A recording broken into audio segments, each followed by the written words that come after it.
Start.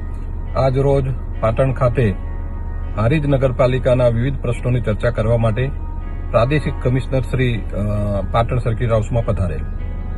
મેં મારા પ્રતિનિધિ તરીકે અમારા હારીજના શહેર કોંગ્રેસના પ્રમુખ નીતિનભાઈ ઠક્કરના હારીજ શહેરની અંદર પડતી મુશ્કેલીઓના પ્રાણ પ્રશ્નોને લઈ અને એમને મેં ત્યાં રૂબરૂ મોકલેલ. પણ ત્યાં પ્રાદેશિક કમિશનરશ્રીએ તેમને અંદર એન્ટ્રી ના આપી અને કીધું ભાઈ આ રીતે તમે અંદર આવી શકશો નહીં. ભલે ના આવવા દીધા એના સામે મારો કોઈ વાંધો વિરોધ નથી, પણ હારીજ નગરપાલિકાના પ્રમુખના પતિ તેમજ હારીજ નગરપાલિકાના ઉપપ્રમુખના પતિ એ કઈ હોદ્દાની રૂએ અંદર બેઠા છે? આવી બેવડી નીતિ શા માટે પ્રાદેશિક કમિશનર કરી રહ્યા છે? હારીજને અત્યારે તમે જુઓ તો બે હાલ કરીને મૂક્યું આ સત્તાધીશોએ.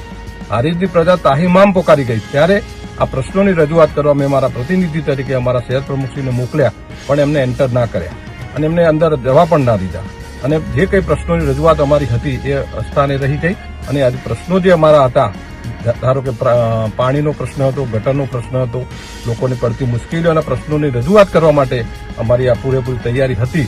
એ તૈયારીના ભાગરૂપે મેં મારા પ્રતિનિધિ તરીકે એમને અંદર મોકલ્યા, પણ એમને અંદર જવા દીધા નથી અને રજૂઆત કરવા દીધેલ નથી. તો પ્રાદેશિક કમિશનરશ્રીને મારે પ્રશ્ન છે કે ભાઈ તમે આ બંને જણને એન્ટર કરો છો, આ બંને જણને તમે અંદર મિટિંગમાં બેસવા દેશો, તો અમારા પ્રતિનિધિ તરીકે મેં લેખિતમાં આપ્યું છે કે ભાઈ એમને બેસવા દેજો અને અમારી રજૂઆત કરવા દેજો.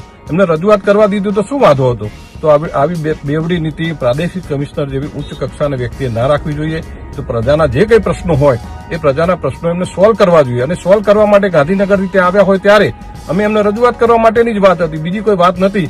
એટલે એમને રજૂઆત કરવા દીધી નથી એવું હું જાહેર જનતાને જણાવું છું.